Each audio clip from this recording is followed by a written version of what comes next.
శ్రీ గణేశాయ నమః, శ్రీ సరస్వత్యై నమః, శ్రీ గురుభ్యో నమః. భక్తులారా, వ్యాసప్రోక్త మహాభారత ఇతిహాసం యథాతథంగా చెప్పుకున్నాం. ప్రతి శ్లోకం దాని అర్థం.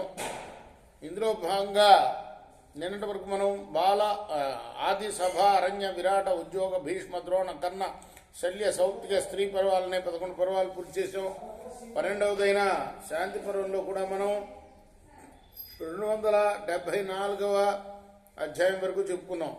ఈ రోజున 275వ అధ్యాయాన్ని ప్రారంభించేద్దాం. ప్రారంభించే ముందు వ్యాస భగవాన్ని ప్రార్థన చేసుకున్నాం. వ్యాసాయ విష్ణు రూపాయ వ్యాస రూపాయ విష్ణవే నమో వై బ్రహ్మనిధయే వాసిష్ఠాయ నమో నమః. నారాయణం నమస్తుత్య నరం చైవ నరోత్తమం దేవీం సరస్వతిం వ్యాసం తతో జయముదీరయే. అంజనానందనం వీరం జానకీ శోకనాశనం కపీ సమక్షంతారాం వందే లంకాభయంకరం. సదా నింబవృక్షస్య మూలాధివాసాత్ సుధాశ్రావణిం తిక్తమప్యప్రియంతం తరుం కల్పవృక్షాదికం సాధయంతం నమామీశ్వరం సద్గురుం సాయినాథం. సమర్థ సద్గురు సాయినాథ్ మహారాజ్ కీ జై. భీష్మ ఉవాచ అత్రైవోదాహరంతిమం ఇతిహాసం పురాతనం నారదస్య చ సంవాదం దేవలస్యాస్య తస్య చ. భీష్ములు వారు చెప్తున్నారు, ఈ విషయంలో నారదుడికి అసిత దేవునికి జరిగిన సంవాదం అనే పూర్వ ఇతిహాసం ఉన్నది. దాన్ని నీకు వినిపిస్తాను.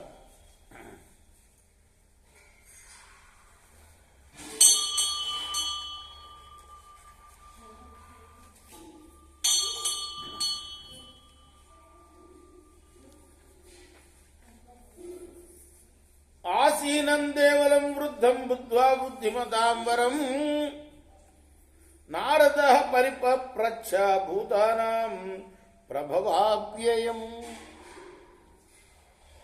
ఒకసారి బుద్ధిమంతుల్లో శ్రేష్ఠుడైన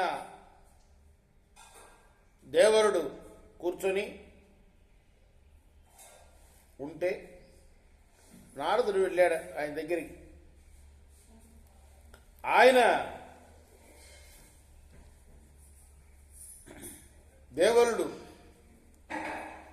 వృద్ధుడు కాబట్టి ఆయన అడిగాడు ప్రాణుల యొక్క సృష్టి సంహారాల గురించి. నారద ఉవాచ కుతః సృష్టమిదం విశ్వం బ్రహ్మన్ స్థావర జంగమం ప్రళయే చ కమభ్యేతి తద్భవాన్ ప్రబ్రవీతు మే. బ్రాహ్మణ, ఈ సకల చరాచర జగత్తు ఎవరి వల్ల సృష్టించబడింది? ప్రళయకాలంలో ఎవరిలో లయం అవుతుంది? ఈ సంగతి చెప్పండి. అసిత ఉవాచ ఏభ్యః సృజతి భూతాని కాలే భావ ప్రచోదితః మహాభూతాని పంచేతి తాన్యాహుర్భూత చింతక. ఇప్పుడు ఆయన చెప్పాడు, దేవరుడు చెప్తున్నాడు, సృష్టికాలంలో పరమాత్మ ప్రాణుల యొక్క వాసనల చేత ప్రేరేపింపబడి సృష్టించిన పరిపూర్ణ భూతాలను 5 పంచభూతాలు అంటారయ్యా. తేభ్యః సృజతి భూతాని కాల ఆత్మ ప్రచోదితః ఏతేభ్యో యః పరం బ్రూయాత్ అసద్బ్రూయాద్ అసంశయం. పరమాత్మ ప్రేరణతో కాలం పంచభూతాల ద్వారా ప్రాణుల్ని సృష్టిస్తుంది. అంతేగాని మరొకటి కారణం అనేది మాత్రం అసత్యము. విద్ధి నారద పంచైతాన్ శాశ్వతానచరాన్ ధ్రువాన్ మహత తేజసో రాసిన్ కాలసష్టాన్ స్వభావత. పంచభూతాలు, కాలం, ఈ 6 శాశ్వత, అచలాలు, ధ్రువాలు. ఇవి తేజోమయమైన మహత్తు యొక్క స్వాభావిక అంశాలు. ఆపశ్చైవాంతరిక్షంచ పృథివీ వాయు పావకౌ నాసిద్ధి పరమంతేభ్య భూతేభ్యో ముక్త సంశయం. జలం, ఆకాశం, భూమి, వాయువు, అగ్ని, ఈ భూతాల కంటే వేరైన తత్వం ఏదీ లేదు. ఇది నిస్సంశయము. నోపపచ్చ నవాయుత్వ త్వసద్భూయాద సంశయం వేత్తైతాన్ అభినివృత్వాన్ షడేతే యశ్వరాశయ. ప్రమాణంతోనో యుక్తితోనో ఈ 6 కన్నా భిన్నంగా మరి ఏది చెప్పినా కూడా అది అసత్యమే.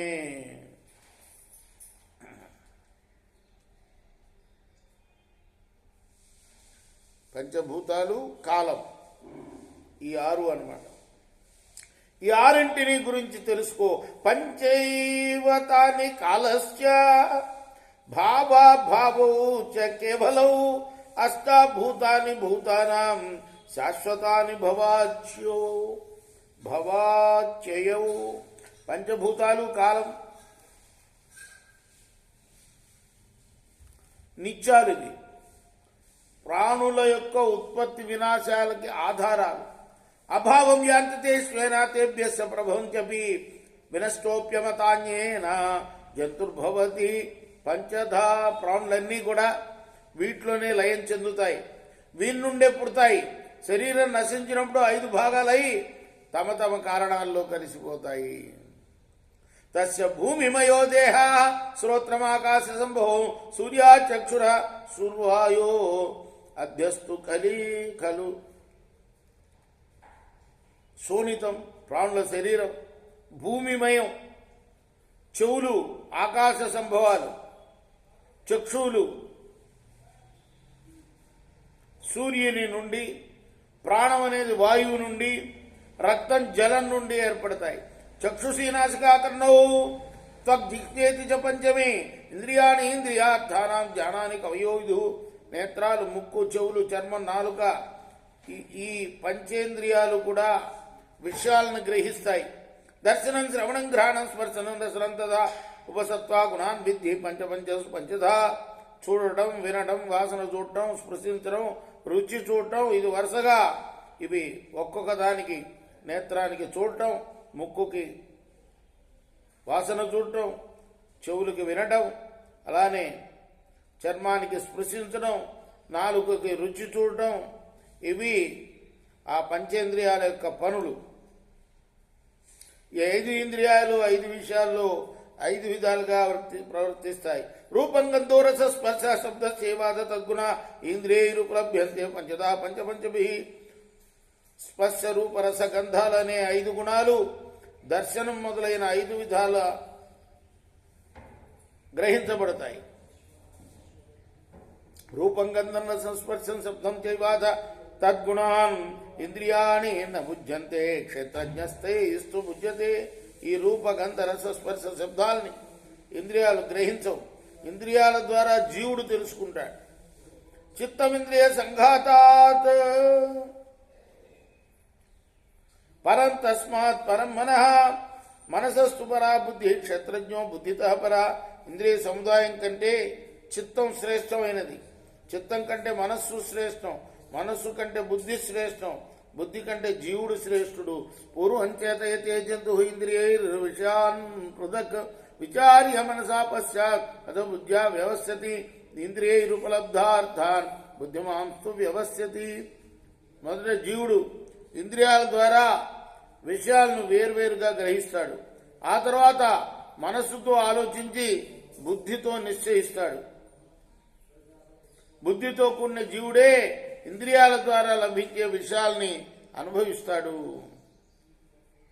చిత్రమింద్రియ సంఘాతం మనోబుద్ధి తథాష్టమి అష్టాజ్ఞానేంద్రియాన్యాహు ఏతన్యధ్యాత్మ చింతగా.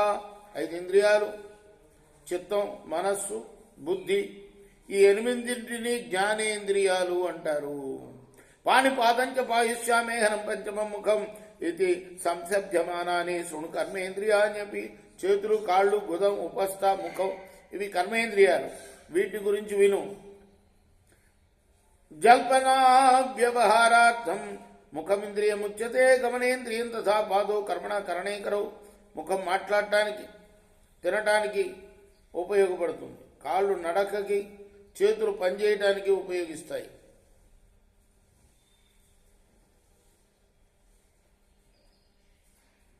ఇక పాయూపస్థం విసర్గార్థం ఇంద్రియే తుల్యకర్మణి విసర్గే చ పురీషస్య విసర్గే చాపి కామికే గుదం ఉపస్థ. ఈ 2 కూడా విసర్జనం అనే సమాన కర్మలు చేస్తాయి. మల విసర్జనాన్ని గుదం చేస్తే వీర్య విసర్జనం ఉపస్థ చేస్తాయి. ఇది పంచ జ్ఞానేంద్రియాలు, పంచ కర్మేంద్రియాల యొక్క స్వరూప స్వభావాలు అన్నమాట.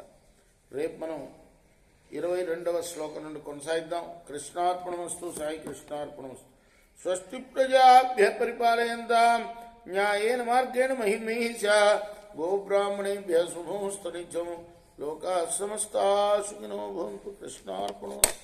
సాయి కృష్ణార్పణం.